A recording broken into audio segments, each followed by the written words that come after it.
안녕하세요. 이명숙입니다. 지난 연말 큰아이와 다운타운을 나갔었는데 도시가 온통 회색이라는 이야기를 새삼 하더군요. 주로 시카고와 미 동부 쪽에서만 살다가 결혼과 함께 남쪽 텍사스 지역으로 간지 불과 3년밖에 되지 않았음에도 이제는 따뜻하고 푸르름이 만연한 그곳 생활에 많이 익숙해졌나 봅니다. 떠나기 전날 한방눈이 펑펑 쏟아져서 회색이 아닌 온통 하얀 시카고의 모습을 보여주었습니다. 늘 푸르름만을 보던 아이에게 색다른 추억이 될 수도 있겠다는 생각이 들었습니다. 요즘 코로나로 인해서 집에만 있다 보니 창밖을 내다보는 일이 많아졌는데 보여지는 모습이 정말 회색의 일색이었습니다. 그러다 보니 가끔 내려주는 눈이 얼마나 반가운지 모릅니다. 회색과 흰색이 주는 조화의 아름다움이 한 폭의 수채화를 그려내죠. 갑자기 그림을 배우고 싶다는 생각이 들었습니다. 오늘 소개해드릴 묵상 에세이는 복음으로 세상을 변혁한 12사도 이야기로 이동원 목사님의 글입니다. 오랜 시간 가마에서 구워낸 도자기가 도공의 손에서 그 가치를 인정받는 것처럼 우리도 예수님의 부르심 앞에서 얼마나 순종했느냐에 따라 삶의 가치를 인정받는 것이라고 저자는 이야기합니다. 그러면서 예수님이 부르신 12사도들의 삶과 신앙, 그리고 그들이 남긴 믿음의 유산들에 대해 저자만의 날카롭고 예리한 통찰로 서술하고 있습니다. 예수님은 각각의 형편에 따라 믿음의 분량에 맞게 사도를 부르시고 하나님 나라의 기둥으로 세워주셨어요. 12사도들을 향한 동일한 심정으로 주님은 오늘날 우리에게도 초대장을 보내시고 그 부르심에 응답하기를 바라고 계십니다. 하나님 나라의 주연은 누구인가? 라는 제목의 글을 읽어드리겠습니다. LA에서 한 교회를 섬기시는 70세 된 목사님 한 분을 만났습니다.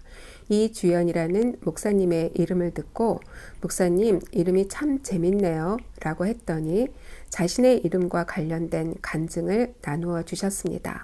그분은 본래 산호세의 큰 교회에서 행정 목사로 평생을 사역했습니다. 은퇴 후에는 LA로 와서 자그마한 교회에서 담임 목사님을 도우며 열심히 섬기고 계셨습니다. 저는 이름이 주연인데 한 번도 주연을 해본 적이 없습니다. 항상 조연이었습니다. 그렇지만 저는 주님이 제게 주연될 사람들을 섬기는 조연의 사명을 주신 것으로 알고 평생 이 사명을 즐겁게 감당했습니다. 백발을 휘날리며 젊은 목사님과 함께 신방을 하고 성도들을 돌아보는 그 모습이 제게 얼마나 깊은 감동을 주었는지 모릅니다. 그래서 이렇게 말씀드렸습니다. 목사님, 하나님 나라에 가면 그 이름을 되찾으실 거예요. 하나님 나라에서는 목사님이 반드시 주연일 겁니다. 언젠가 천국에 가면 저는 어쩌면 아무런 상급을 받지 못할지도 모르겠다는 생각을 합니다.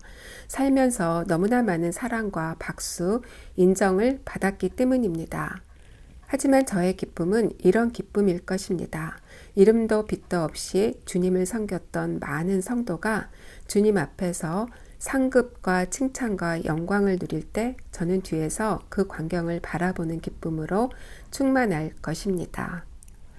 오늘 여러분들과 나눌 묵상 제목은 천국 백성 된 증거, 회개에 합당한 열매입니다. 유다가 망하고 400년간 긴 혼돈의 시대를 거치면서 하나님은 침묵하셨어요. 소위 신구약 중간사라고도 하고 신앙의 암흑기라고 할 수 있는 시간이었죠. 예수님이 공생애를 시작하시기 전 예수님보다 6개월 먼저 태어난 세례 요한이 사역을 시작합니다. 이사야 선지자의 예언대로 세례 요한은 메시아의 길을 예비하는 것이었습니다. 광야에 외치는 자의 소리가 있어 이르되 너희는 주의 길을 예비하라. 그가 오실 길을 곧게 하라. 드디어 세례 요한은 광야에 나가 외칩니다. 회개하라. 천국이 가까이 왔느니라. 보라, 여호와의 크고 두려운 날이 이르기 전에 내가 선지자 엘리야를 너희에게 보내리니 구약의 마지막 선지자 말라기가 예언한 대로 세례 요한이 낙타 털옷을 입고 허리에 가죽띠를 띠고 메뚜기와 석청을 먹으며 나타난 겁니다. 그가 외칠 때마다 사방에서 몰려온 백성들이 자복하고 세례를 받습니다. 하지만 아브라함의 자손이라는 특권 의식에 사로잡혀 있는 종교 지도자들에게는 회개에 합당한 삶의 열매가 없다면 도끼로 나무를 찍어내듯이 엄중한 심판이 있을 것이라는 경고를 합니다. 어느덧 회심을 했노라 하면서 변화된 삶을 추구한 지가 10년이 넘었습니다. 과연 회개에 합당한 삶의 열매를 맺었는지를 돌이켜 봅니다. 제도적인 틀 속에서 권사라는 직분도 받았고 평소 원했던 성경 강사도 되었습니다. 아브라함의 자손이라는 특권 의식에 사로잡혀 있는 종교 지도자들에게 더 많은 회개가 필요했듯이 잃어버린 영혼을 위해 애쓰기보다 자칫 보여지는 사역에만 더 많은 힘을 쏟지 않았나 자신을 돌아보았습니다. 회개는 죄에서 완전히 돌이키는 것입니다. 죄 가운데 있었던 옛 자아를 완전히 버리고 주님 다시 오실 날을 위해 오늘 내가 구체적으로 할 일이 무엇인지 주님의 말씀에 경청하는 귀한 하루가 되어지기를 소원합니다. 여러분들 다음 시간까지 샬롬.